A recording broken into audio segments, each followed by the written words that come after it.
مولاي صل وسلم دائما أبدا على حبيبك خير الخلق كلهم. مولاي صل وسلم دائما أبدا على حبيبك خير الخلق كلهم. مولاي صل وسلم دائما أبدا. نحمده ونصلي ونسلم على رسوله الكريم. اما بعد فاعوذ باللہ من الشیطان الرجیم. بسم اللہ الرحمن الرحیم. محمد الرسول اللہ والذین معه اشداء علی الکفار رحماء بینہم. صدق اللہ العلی العظیم وصدق رسولہ النبی الکریم ونحن علی ذلک لمن الشاہدین والشاکرین والحمد للہ رب العالمین. حضرات گرامی،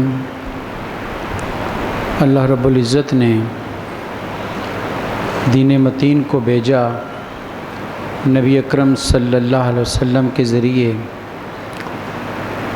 آپ آخری نبی بن کر آئے، اور یہ امت آخری امت ہے، قرآن آخری کتاب ہے.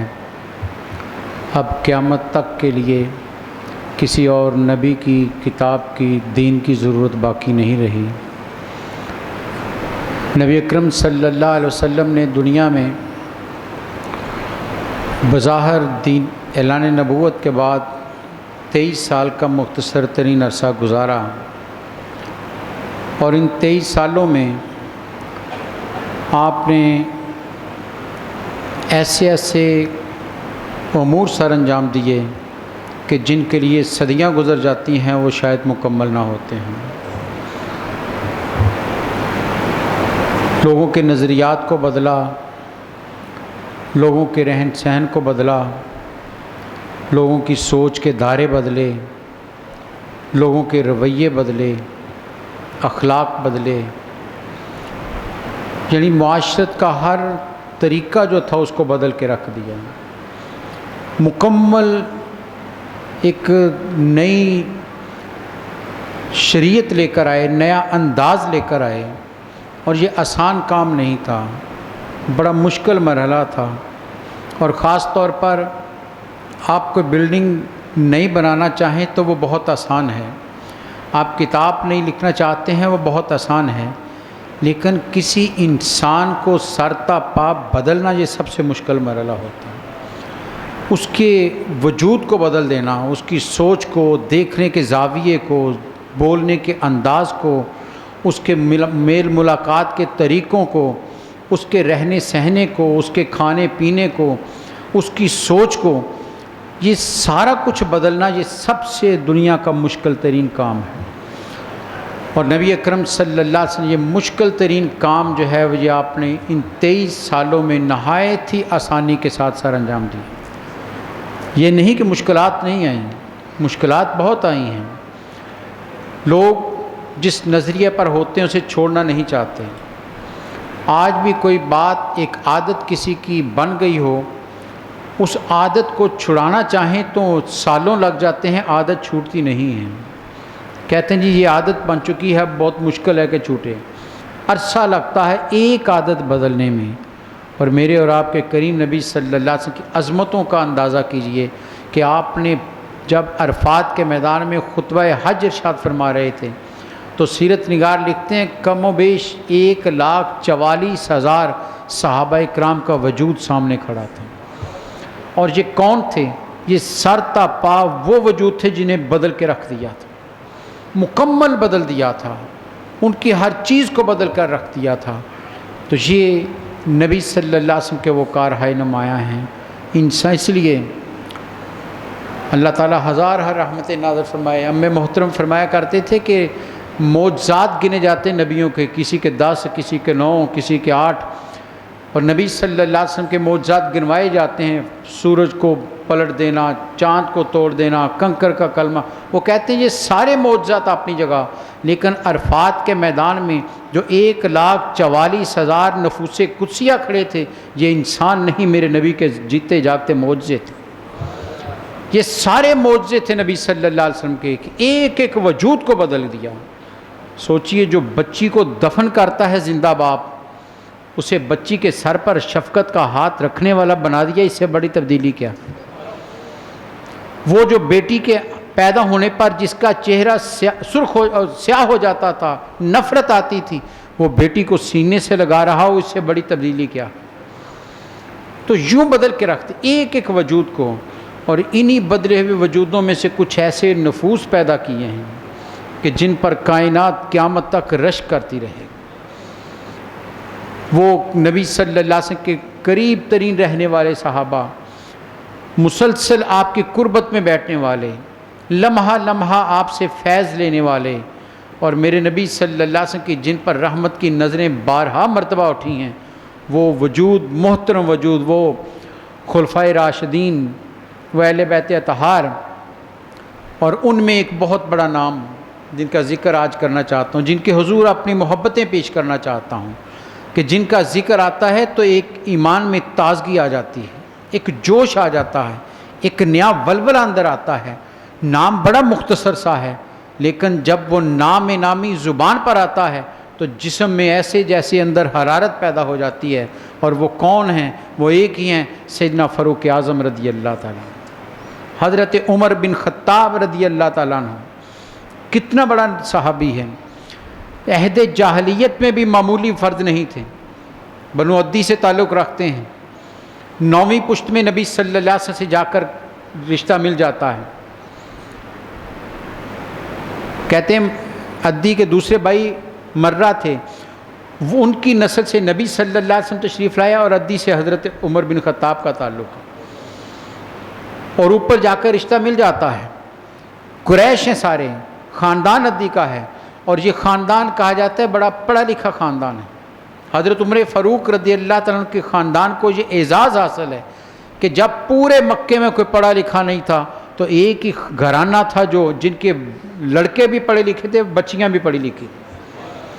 حضرت حفصہ ام المومنین رضی اللہ تعالیٰ عنہ ازواج مطہرات میں پڑھی لکھی خاتون تھیں، اس لیے حضرت ام المومنین سیدہ عائشہ رضی اللہ تعالیٰ عنہ فرمایا کرتی تھی، مجھے اپنی بہن حفصہ پر رشک آتا ہے کہ میں فقط پڑھ سکتی ہوں، وہ لکھ بھی لیتی۔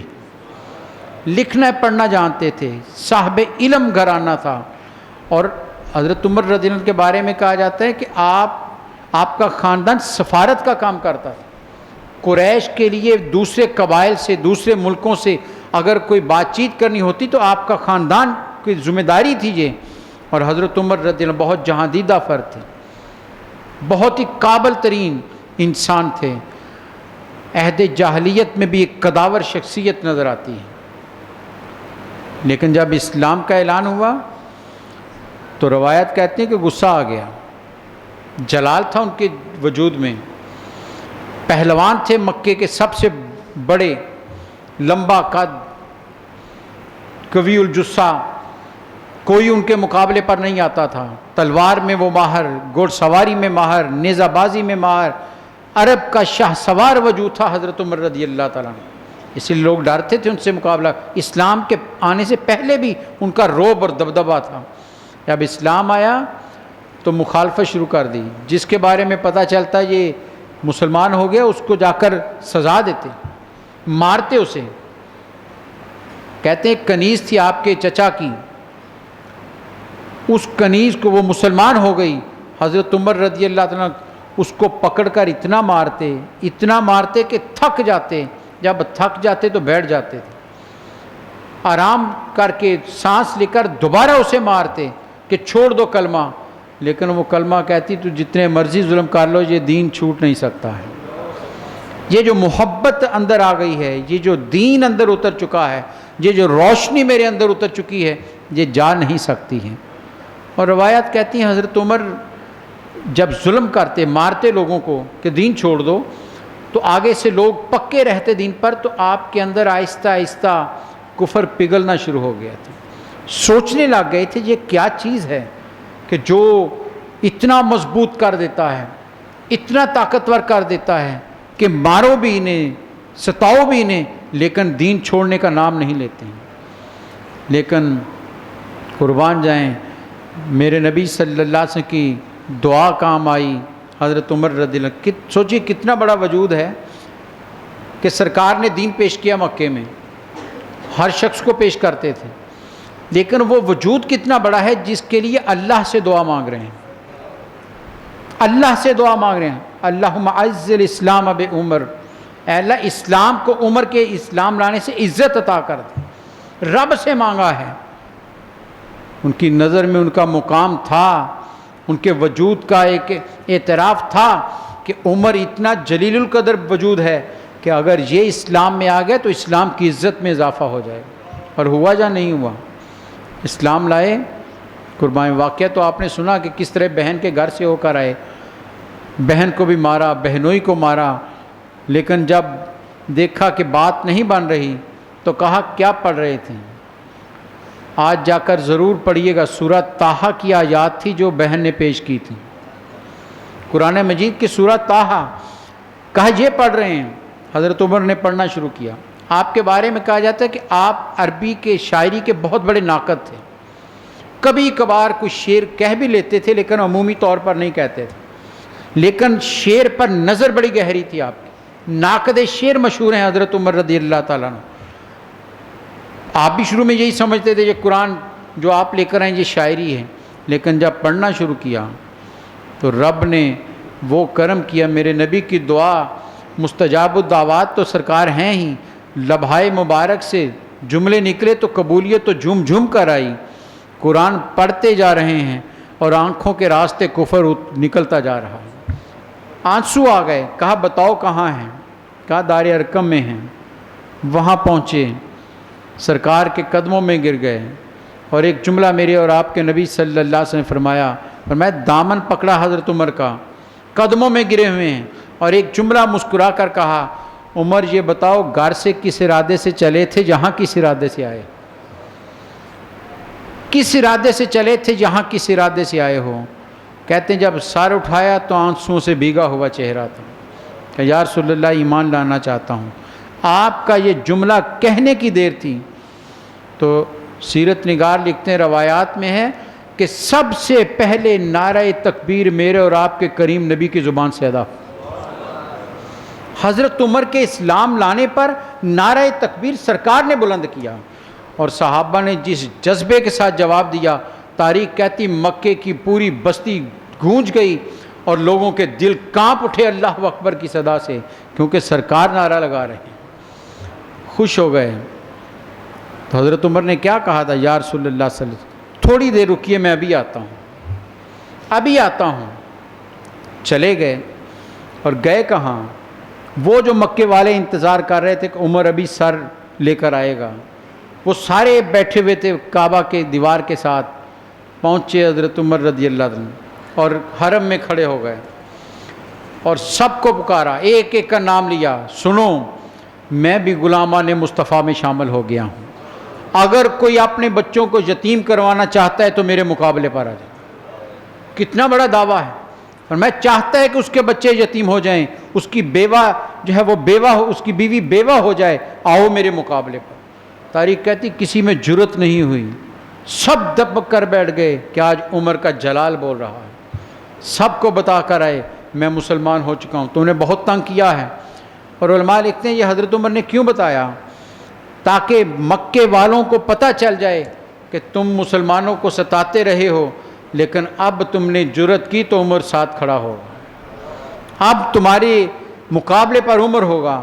وہاں سے سرکار کے پاس تشریف لائے اور کہا یا رسول اللہ صلی اللہ علیہ وسلم کیا آپ سچے نبی نہیں؟ فرمایا سچا نبی ہوں.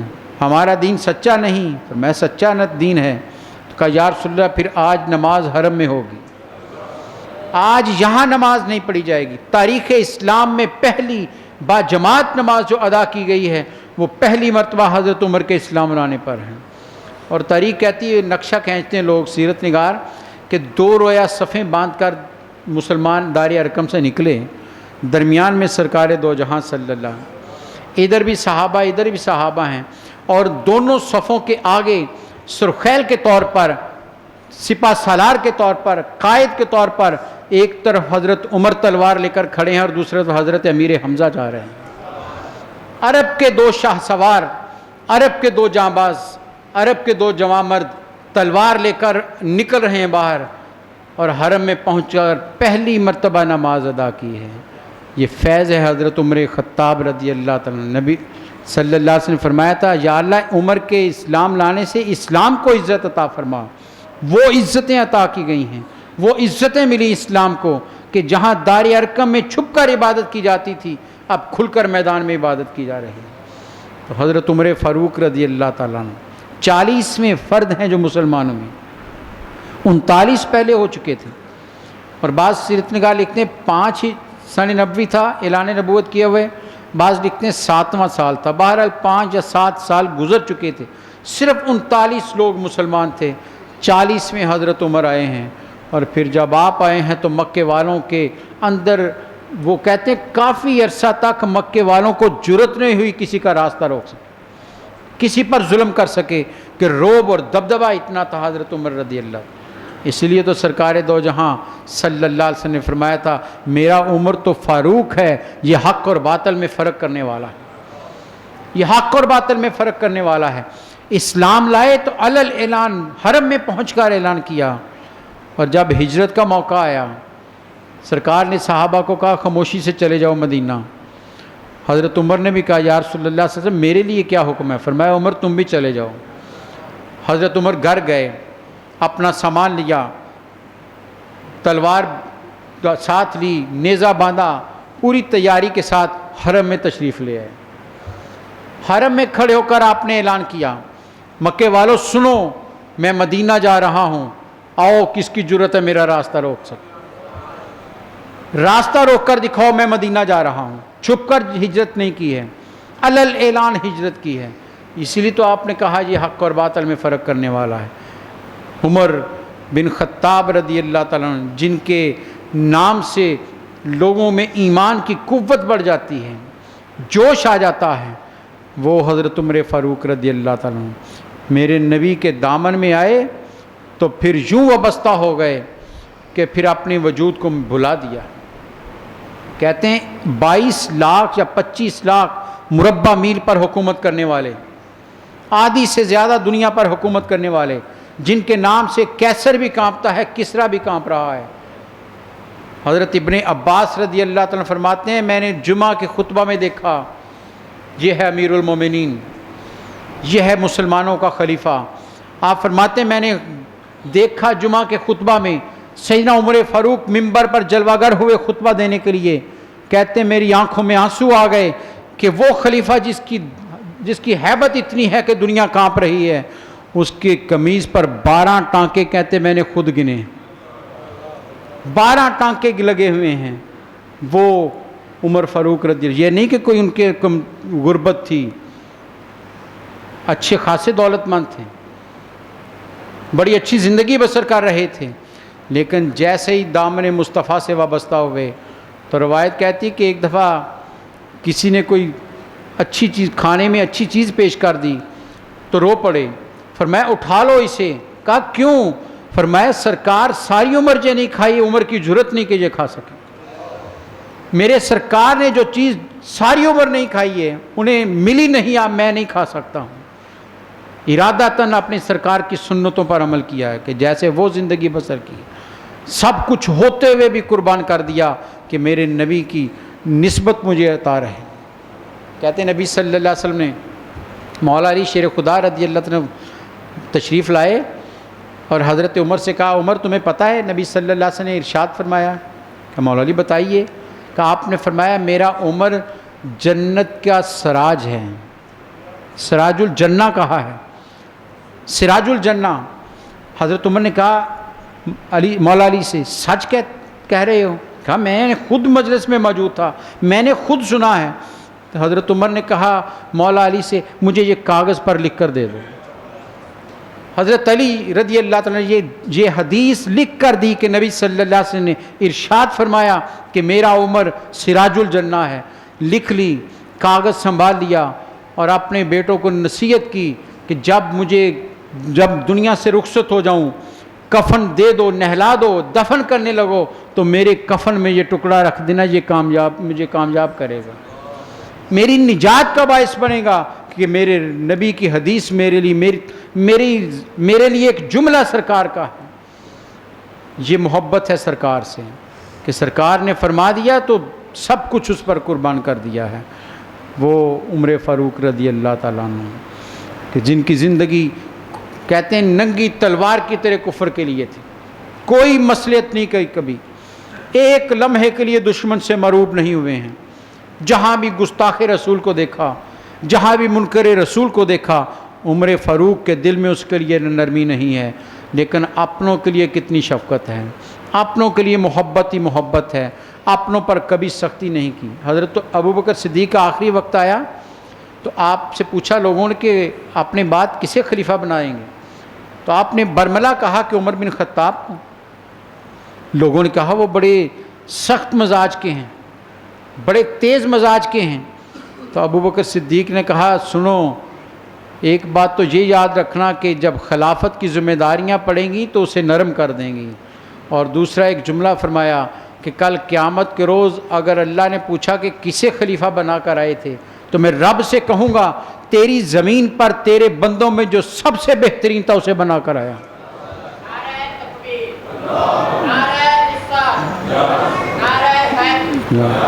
میں جو سب سے بہترین وجود ہے اسے خلیفہ بنا کر آ رہا ہوں. ہماتن سرکار کی اداؤں پر قربان ہونے والا وجود، سرکار کی محبت میں زندہ رہنے والا وجود، اور دین کے لیے ہمیشہ کام کرنے والا وجود. حضرت آخری لمحات آئے تو اپنے بیٹے سے کہا، کچھ عرصہ پہلے خواہش کی کہ بیٹا میری خواہش ہے کہ جہاں سرکار دفن ہے میں بھی وہاں دفن ہو جاؤں. تو بیٹے نے کہا ابا جان پھر مسئلہ کیا ہے؟ کہا وہ حجرہ عائشہ ہے، ام المومنین سیدہ عائشہ صدیقہ رضی اللہ عنہ کا گھر ہے. وہ نامعلوم وہ اجازت دیتی ہیں یا نہیں.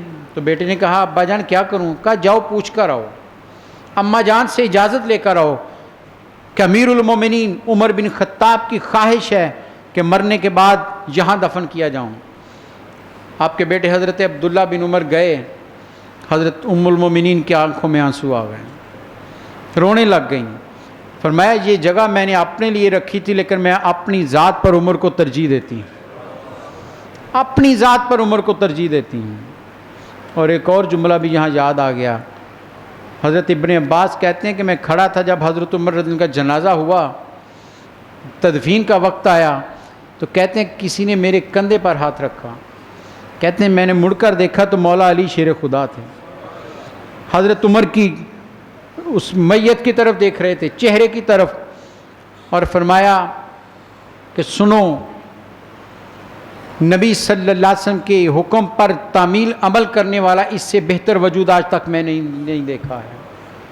اور ساتھ ہی کہا کہ مجھے وہ وقت یاد ہے جب دفن کیا جا رہا حجرے میں. مولا علی فرماتے ہیں مجھے یقین تھا یہ یہاں دفن ہوں گے، کیونکہ میں نے سرکار کو جب بھی سنا فرماتے تھے میں آیا ابو بکر اور عمر آئے، میں گیا اور ابو بکر عمر آئے، میں وہاں پہنچا ابو بکر اور عمر پہنچے. فرمایا ہر وقت سرکار دونوں کا نام لیتے تھے، اس لیے مجھے یقین تھا کہ یہاں تیسری قبر آپ کی بنے گی.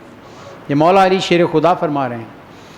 اماں جان نے اجازت دے دی، آپ کی شہادت کا وقت آ گیا تو بیٹے کو پھر بلایا، کہا بیٹا اب زندگی لمحوں کی ہے، ایک دل میں کسک ہے، ایک پریشانی ہے. بیٹے نے کہا ابا جان بتائیے کیا کر سکتا ہوں؟ کہا بیٹا خواہش کی تھی کہ وہاں حجرہ رسول میں دفن ہو جاؤں. تو بیٹے نے کہا اجازت تو مل گئی. فرمایا نہیں، کہیں ایسا نہ ہو کہ ام المومنین نے امیر المومنین سمجھ کر اجازت دے دی ہو کہ خلیفہ ہے اس لیے اجازت دے دی. بیٹا جب میں مر جاؤں مجھے غسل دے دو، کفن دے دو، جنازہ پڑھ لو، پھر جا کر پوچھ کر آنا، اگر پھر اجازت دے تو پھر وہاں دفن کرنا ہے. اور پھر وہیں پر دفن کیا گیا. حضرت عمر فاروق کتنے خوش قسمت ہیں کہ سرکار کے پہلو میں لیٹے ہوئے ہیں، قیامت تک رحمتیں سمیٹ رہے ہیں. اور سنیے خوف خدا کتنا ہے. جب زخم لگا آپ کو 26 یا 27 ذی الحج تھی، جب آپ کو زخم آیا، ابو لؤلؤ فیروز ایک غلام تھا جس نے آپ کو پیچھے سے خنجر مارا نماز کی حالت میں. کہتے ہیں اتنا خون آنتیں جتنی تھیں ساری وہ کٹ گئیں. دودھ پلایا تو دودھ سارا باہر نکل گیا, سب کچھ کٹ گیا تھا پیٹ کا. اس لمحے جب بستر پر تھے, زخمی تھے, تو بیٹے کو بلا کر کہا بیٹا ابو حذیفہ بن یمان کے پاس جاؤ. کہا ابا جان کیا کرنا ہے؟ کہا نبی صلی اللہ علیہ وسلم نے ایک مرتبہ کچھ منافقین کے نام ان کو لکھوائے تھے اور ان سے کہا تھا ابو حذیفہ بتانا نہیں کسی کو, جاؤ ان سے جا کر کہو کہ بتا دے میرا نام تو ان میں شامل نہیں ہے. کون پوچھ رہا ہے؟ عمر فاروق رضی اللہ. کہا بیٹا جا کر ابو حذیفہ سے پوچھ کر آؤ کہیں ان میں میرا نام تو نہیں ہے. بیٹا چلا گیا حضرت ابو حذیفہ کے پاس کہ ابا جان یہ کہہ رہے ہیں. انہوں نے کہا بات انہوں نے سچی کی ہے, سرکار نے مجھے منع کیا تھا کسی کو نہیں بتانا, لیکن نہیں بتاؤں گا. بیٹے نے کہا ابا جان کی خواہش ہے. کہا ہاں صرف اتنا بتا سکتا ہوں, یہ نہیں بتاؤں گا کہ اس میں کس کس کا نام ہے, یہ بتا سکتا ہوں کہ ان میں عمر کا نام شامل نہیں ہے. بیٹے نے آ کر حضرت عمر کو بتایا, خوش ہو گئے. جب پھر آخری وقت آیا تو بیٹے کو بلایا. کہا بیٹا جب دفن کرنے لگو, جنازہ ہونے لگے, ابو حذیفہ پر نظر رکھنا. کہا ابا جان کیوں؟ کہا دیکھتے رہنا کہیں دل رکھنے کو نہ کہہ دیا ہو کہ نام نہیں ہے. اگر وہ جنازہ پڑے تو مجھے حجرہ رسول میں دفن کرنا, اگر ابو حذیفہ نے جنازہ نہ میرا پڑھا تو پھر باہر کہیں دفن کر دینا, کیونکہ اسے پتہ ہے کہ منافق کون ہے. اگر جنازہ نہ پڑھا تو میرا نام کہیں اس فہرست میں نہ.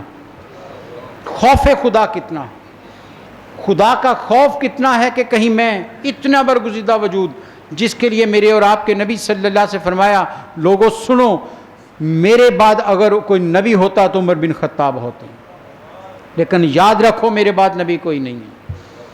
اور ایک حدیث میں آپ نے فرمایا ہر امت میں ایک محدث ہوتا ہے اور میری امت کا محدث عمر بن خطاب. اور ایک حدیث میں آپ نے ارشاد فرمایا لوگوں سنو الشیطان یفر من ظل عمر, عمر کے سائے سے بھی شیطان بھاگ جاتا. اور ایک حدیث میں نبی صلی اللہ علیہ وسلم نے ارشاد فرمایا عمر کی زبان پر حق بولتا ہے. 20 قرآن کی آیات ایسی ہیں جو حضرت عمر کی خواہش پر نازل ہوئیں. 20 آیات مفسرین اکرام نے لکھا ہے کہ فلاں فلاں آیت حضرت عمر کی خواہش پر دل میں ارادہ کیا, دربار رسول میں پہنچے تو جبریل وحی لے کر کھڑے تھے.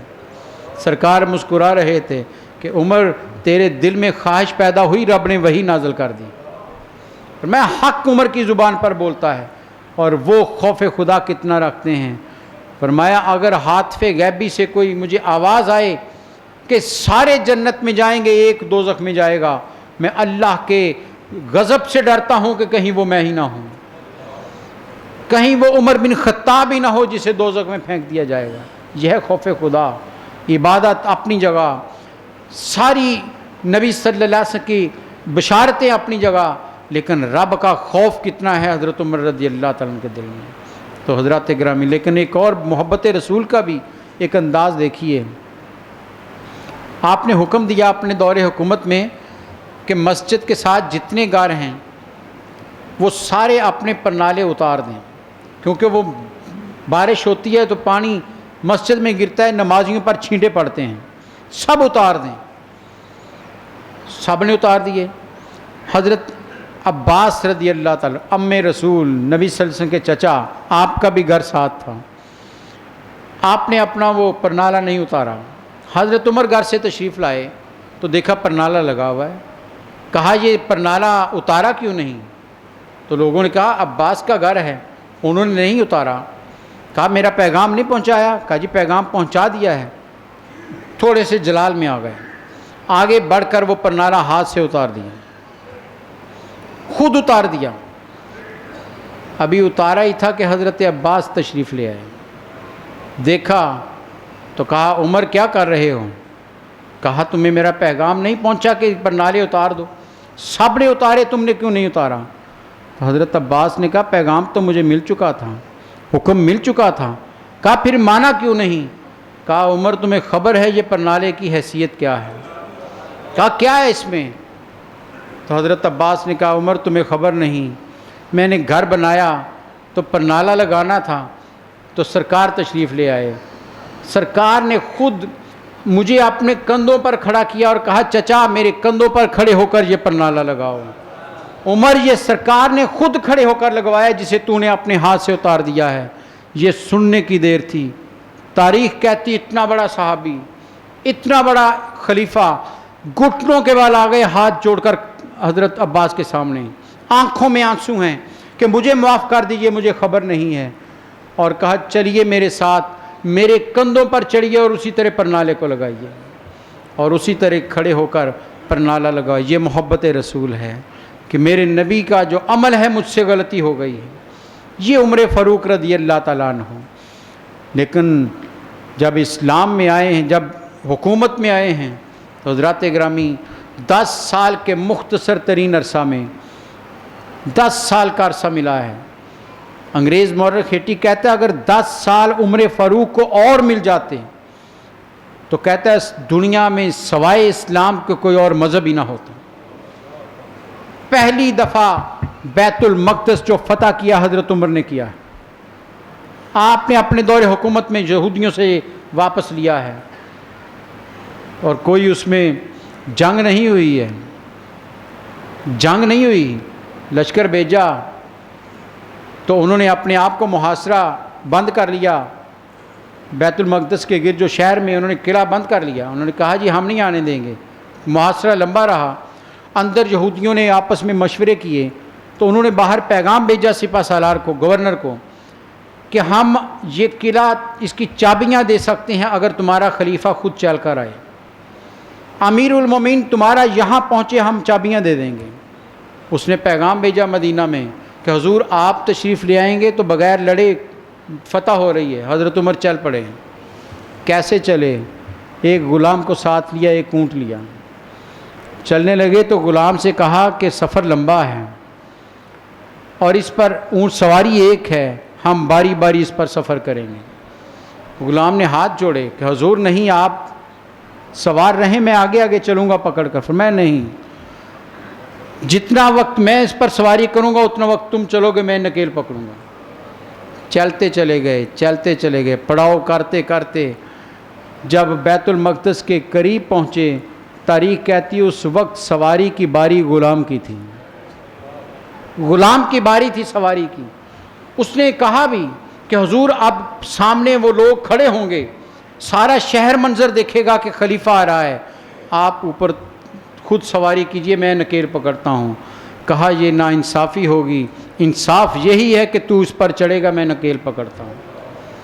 کہتے گورنر شہر سے باہر آ گئے، کافی دور تک آ کر حضرت عمر کے پاس، کیوں کہ آپ نے جو لباس پہنا ہوا تھا اس پر پیوند لگے ہوئے تھے، اچھا لباس لے کر آئے کہ حضرت سامنے سارا یہودیوں کی فوج کھڑی ہے، پوری قوم کھڑی ہے، وہ دیکھے گی کہ امیر المومنین آ رہے ہیں، آپ ایک اچھا لباس پہن لیجئے، پھر اندر چلیے۔ فرمایا نہیں، میں جو لباس پہن کر آئے ہیں اسی میں جاؤں گا۔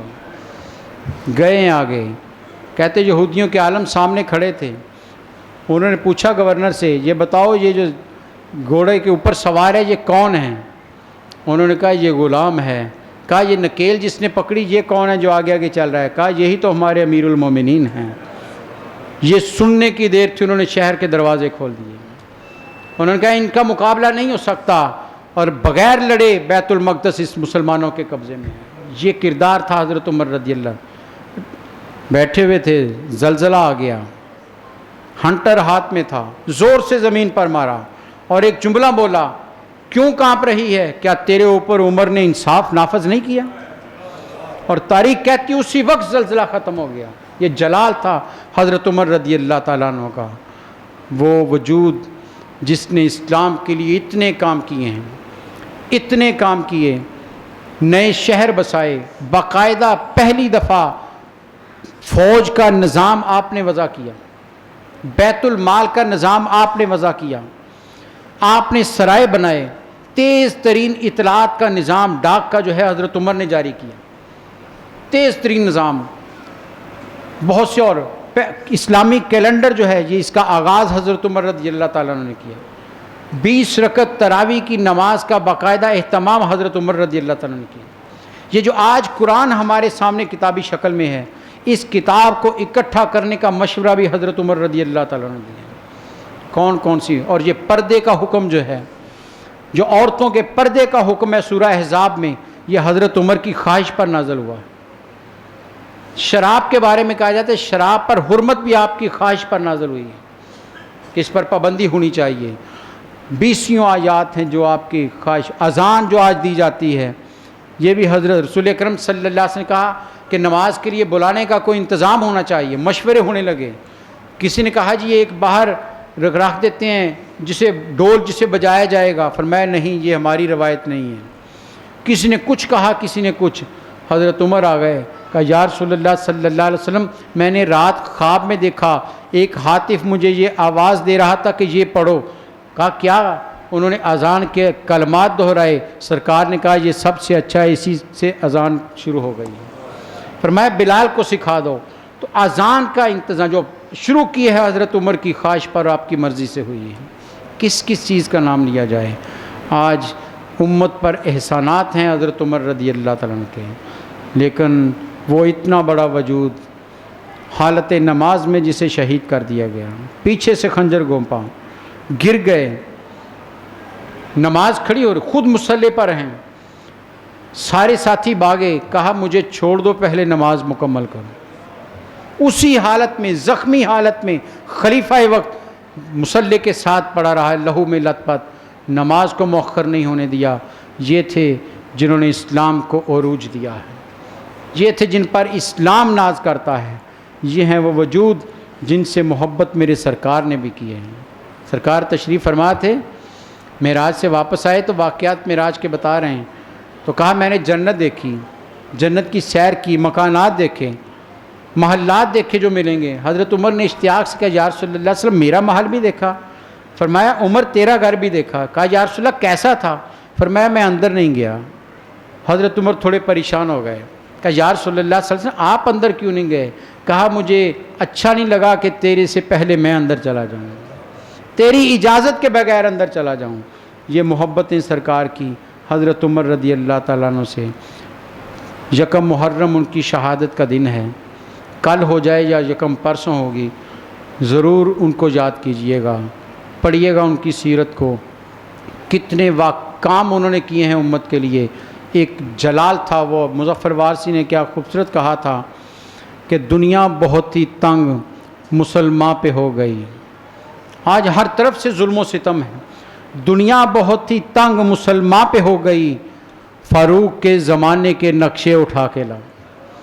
جدھر لشکر گیا ہے فتح یاب ہو کر آیا ہے، جس در گھوڑے دوڑائے ہیں لوگ مروب ہوئے ہیں اور علاقے فتح کیے ہیں، لیکن ظلم نہیں کیا، اسلام کا نظام قائم کیا ہے. قاضی کی عدالت میں گئے کسی مقدمے میں، تو قاضی نے احتراماً کھڑے ہو کر استقبال کیا کہ امیر المومنین آ گئے ہیں. آپ ناراض ہو گئے. فرمایا تو نے پہلی بے انصافی یہ کی ہے کہ تو نے مجھے احترام دیا جبکہ میں یہاں ملزم کی حیثیت سے آیا. باتیں بہت کرتے ہیں لیکن ہم اپنے جہاں جہاں جڑے ہوئے ہیں اس کے بارے میں سوچنا نہیں پسند کرتے. یہ تاریخ کے واقعات ہیں. کون عمر جمعے کا خطبہ دے رہے ہیں، ایک عام بدوی کھڑا ہو گیا کہ عمر خطبہ بعد میں، تیری بات بعد میں سنیں گے، پہلے میری بات کا جواب دو. کہا کیا؟ کہا یہ جو قمیض پہنی ہے پہلے اس کا حساب دو. یہ کپڑا وہ کپڑا ہے جو مال غنیمت میں آیا تھا، یہ سب کو ملا ہے، لیکن میں جانتا ہوں کیونکہ مجھے بھی ملا ہے، اس کپڑا اتنا چھوٹا تھا، تیرا قد لمبا ہے، اس میں تمہاری قمیض نہیں بن سکتی تھی، یہ کہاں سے لیا؟ خلیفہ وقت پر بڑی مجلس میں جمعہ کے وقت ایک سوال اٹھ گیا، انگلی اٹھ گئی. یہ نہیں کہا کہ جمعہ پڑھ کے جواب دوں گا، جمعہ مقدم ہے، فرض ہے جمعہ، چھوڑ دیا، ممبر سے نیچے آ گئے، فرض ترک کر دیا حضرت عمر رضی اللہ تعالیٰ عنہ. فرمایا پہلے خلیفہ پر، امیر پر، ریاست کے سربراہ پر الزام لگا ہے، پہلے وہ اپنی صفائی دے گا پھر جمعہ پڑھا جائے گا. نیچے آ گئے، بیٹے سے کہا بیٹا کھڑے ہو کر تم جواب دو میری طرف سے. عبداللہ بن عمر کھڑے ہو گئے، کہا تمہاری بات بالکل درست ہے، قمیض جتنا کپڑا ملا میرے بابا کی نہیں بن سکتی تھی، لیکن تمہیں خبر ہے مجھے بھی اس میں مال غنیمت میں حصہ ملا ہے، اور میں نے اپنے حصے کی قمیض بابا کو دی تاکہ ان کی قمیض بن جائے۔ میرے حصے کی قمیض جوڑ کر انہوں نے اپنا یہ لباس بنایا ہے، اس لیے یہ مکمل قمیض پہنی ہے۔ وہ بوڑھا کھڑا ہو گیا، اس نے کہا عمر اب تم جو کہو گے ہم جان بھی قربان کرنے کو تیار ہیں۔ یہ ہے اسلام، یہ ہے اسلام کا نظام عدل، یہ ہے نظام انصاف۔ حضرت عمر رضی اللہ تعالیٰ عنہ فوراً اپنی ذات پر آنے والے ایک انگلی اٹھی تھی، فرض کو روک دیا کہ جمعہ بعد میں پڑھا جائے گا، پہلے صفائی پیش کی جائے گی۔ حضرات گرامی، یہ سیرت کے واقعات آپ چھپا تو سکتے ہیں، سیرت سے نکال نہیں سکتے ہیں۔ آنکھیں تو بند کی جا سکتی ہیں کسی کی محبت میں، لیکن جن کو آپ ترک نہیں کر سکتے کہ عمر خطاب کا کردار ہمارے سامنے ہے۔ وہ عمر فاروق جو درہ لے کر اپنے بیٹے کو خود مار رہے ہیں کہ تو نے شراب پی، خود اپنے ہاتھ سے سزا دی۔ اس نے پانی مانگا، کہا بیٹا پانی اب جنت میں ہی جا کر پیو گے، یہاں نہیں مل سکتا ہے۔ آئیے ان کی سیرت کو پڑھیں اور پھر اپنے وجود کو اس آئینے میں دیکھیں، کتنی محبت ہے ان سے ہمیں۔ کیا ہم ان کی سیرت کو پڑھتے اور اس پر عمل بھی کرتے ہیں یا نہیں، یا صرف کتابوں میں بند رکھی ہوئی ہے اور کبھی سوال آ گیا تو جواب دے دیا؟ نہیں، یہ عملی زندگی ہے حضرت عمر فاروق رضی اللہ تعالیٰ عنہ کی۔ یہ اسلام کا مطلوب نظام ہے جو نبی صلی اللہ علیہ وسلم نے دیا تھا۔ اس لیے تو انہیں عمر فاروق کے بارے میں کہا جو عدل کا نظام آپ نے قائم کیا ہے دنیا کبھی قائم نہیں کر سکی ہے۔ اللہ تعالیٰ مجھے اور آپ کو ان صحابہ اکرام کی محبت میں زندہ رہنے کی توفیق عطا فرمائے، ان سے جڑے رہنے کی توفیق عطا فرمائے، ان کی سیرت سے اپنی زندگیاں روشن کرنے کی توفیق عطا فرمائے۔ آج 29 تاریخ ہے، چاند دیکھا جائے گا، ہو سکتا ہے رات پہلی ہو جائے یا کل رات پہلی ہوگی۔ کل انشاءاللہ عشاء کی نماز کے بعد اسی مسجد میں ہم حضرت عمر کی بارگاہ میں اپنی محبتیں پیش کریں گے۔ نماز عشاء ادھر پڑھیے گا، مختصر سی محفل ہوگی، ہم اپنی عقیدتیں اور محبتیں سیدنا فاروق اعظم کی بارگاہ میں پیش کریں گے کہ میرے سرکار کے بہت پیارے تھے، سرکار کے چہیتے تھے، سرکار سے نسبت رکھنے والے تھے، شاید ان کا ذکر کرنے سے ہم پر بھی رحمت کی نظر پڑ جائے۔ اللہ تعالیٰ مجھے اور آپ کو صحابہ اکرام کا نیاز مند رہنے کی توفیق عطا فرمائے۔ وآخر دعوانا ان الحمدللہ رب العالمین۔ مولاي صل وسلم دائما أبدا على حبيبك